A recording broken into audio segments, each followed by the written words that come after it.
crispy.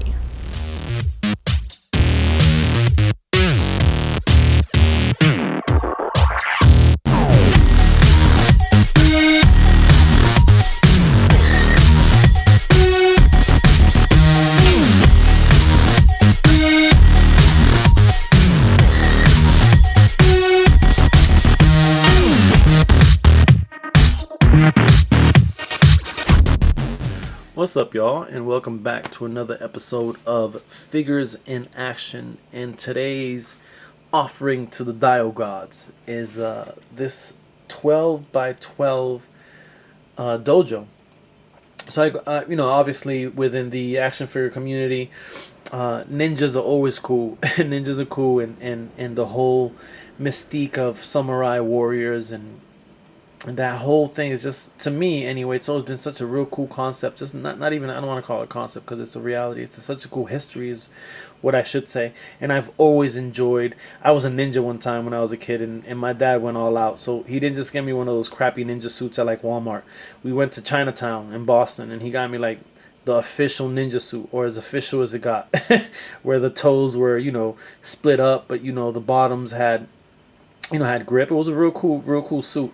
And I was a ninja one year for Halloween, man, and it was a real dope. I mean, even the way you put on the suit itself, it was really technical, so I thought it was pretty official.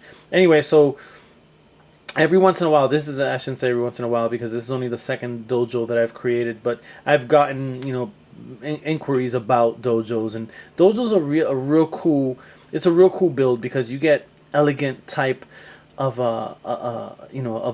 elegant type of look, because a dojo is just supposed to be such a serene and such a powerful place in terms of energy. So the first dojo that I created was more of a destroyed dojo. It was more of a dojo that had been abandoned and so forth. So this is my first dojo where it's actually a newer, or a dojo that's being currently used, I guess. I got contacted by Jamie Joel, who's actually an ACBA artist who's been grinding a lot lately. As an admin of ACBA, I monitor the page frequently as a fan as well. And he's someone who's been putting in a lot of work for the last 6 months or so, or maybe a little less, but he's definitely been putting in a lot of work. So he contacted me. He was like, "Listen, I want you to create a dojo for me." But I don't have a lot of space, so I want it to be a small type dojo. So here is a 12 by 12 dojo I created for Jamie Joel, and been sending him progress pics, and he's been pretty happy. This actually, man, I turned this around quick. I can't remember the last time I turned around a dial so quick. Officially Saturday, I was gonna go get the foam at Home Depot, but then it was a snowstorm, so I didn't do that. And instead, I ended up getting it Monday night. Got home Monday, cut it and magnetized Tuesday. I was up to like 2 in the morning or 1:30 in the morning working on it. Woke up Wednesday morning, Tuesday night. I black washed it, then woke up Wednesday and pretty much painted it all before I went to work. So I turned it around pretty quick, man. I'm definitely impressed with my speed. But so he had sent me some reference pics, and I took a little bit away from reference pics. I looked some stuff up myself, and came up with this. So these boards kind of on the side is something I got from the reference pics. The table is actually made from scratch. So I just made this table because in some of the reference pics, there's a row of shelves in the back where they put their weapons. And so I wanted to create something. But again, this was a smaller dojo, so I didn't want to dominate it with a shelving unit, so I just made it movable. And basically what this is, you know what? I have it in the dark just so you guys can see let me light it up a little bit so you guys can see a little bit. So it's actually balsa wood. So this is the kind of the thinner balsa wood, the longer. I think it's about 2 feet long, and it's pretty. It breaks pretty easy. And then I also got this piece here, again, like a 2-foot piece. And then what I did is I just cut these up in 4 inches long, these parts here, and then I indented them on the wood because it's so soft. It's almost like a foam. And then I cut it out, and then I put the sticks through the cutout, and I indented the next piece, and kind of kept it that way so it can, be consistent and be as straight as possible. I'm not an expert miniature furniture maker by no means, so a lot of times I'm just trying to figure it out as I go. But I think it came out pretty good. I think it came out pretty good. And it's something that, you know, again, doesn't have to be here. You can move it anywhere in the dojo itself. But created that scroll, pretty much have no idea what it says. Just pulled it from the internet. I googled it, and actually used Publisher.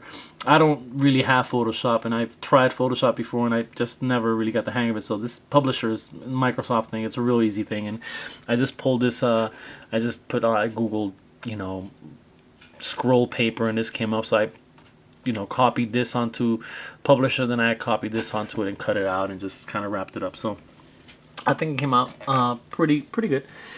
And in this piece here, man, this piece is, so me and Joanne were at a dollar store, and that, I saw that, and right away I was like, yo, that'll be perfect for a dojo.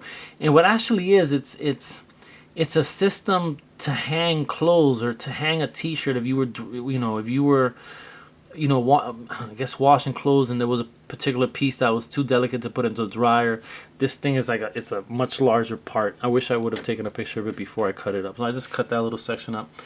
And this is, I've used this before for the first dojo, and I don't remember, I also got this from the dollar store, and I don't remember exactly what it was or what it's used for in particular, so my apologies for that.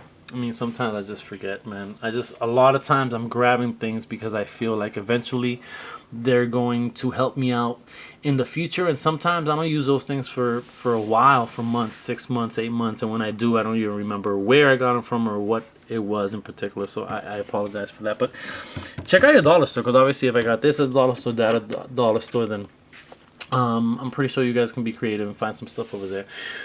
Wanted to create just a pillar, but also didn't want to. Originally, I was just going to kind of make it permanently, you know, install it there, just kind of put a hole on the floor. But I was like, nah, you know, he can put it anywhere and he can take some shots, some different shots. What I will do is I'll add some poster putty so that he can stick in. It just doesn't fall over, because it will fall over real quick, especially if you are posing something, it's just going to fall.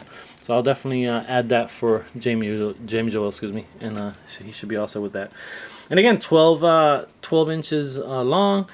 12 inches tall, actually 11 inches deep, because once you set the 1-inch foam on the inside, this is 11 inches from here to there, 11 inches from there to there. That's just another piece of foam board that I made it look like wood. That's foam board as well that I sanded it out and made it look round. I love the details. This is something that I actually didn't come up from any reference shots. I just kind of, that was, you know, let me wing it, let me try something here, and I think it came out pretty cool, just kind of the wood surrounding it. And then the color scheme, every once in a while I'll touch on this, very important. Natural colors, earth tone colors are great for dials, because most action figures are out there. I mean, Superman's like a bright blue, and you know, the X-Men team, they wear yellow, and the Avengers, you know, Captain America, you know, red, you know, so these are bright colors. So anytime you get to work with earth tone colors, it's always best, especially if it's for displaying or for action figure photography. So I thought this was that's just a tan, and then I use different shades of brown. That's a darker brown than that brown, and then I gave it a dry brush with that same tan color, and I thought that looked well. And this is actually tan as well, because this color and that, they're the exact same color. But this reacted differently to the black, and I like the look that I gave it. It's almost like a tan gray, but I think it's a dope color that's different from any other color in the dial, so it definitely works out. And I think that's it pretty much, man. This is basswood, so I you know, the bottom parts, I decided to go with basswood since I had some pieces, and that's basswood and that's basswood as well. There. And this is that paper that I've used many times. You can get it from pretty much almost any art store, and they're like 33 cents a sheet or something like that, so they're pretty cheap. And this is just skinny foam and kind of put it sideways so it gives it a different look. And it's magnetized, so as always, comes apart there, comes apart there, and bam, there you have it. Alright, yo. And I'm out. Yeah, one more thing. I've been meaning to do this more often, but here is a 6-inch Marvel Legends Shield Agent for scale. So although this is a 12 by 12 piece, and a lot of times, you know, I've gotten people ask me about 12 by 12. They're like, you know, is it big enough?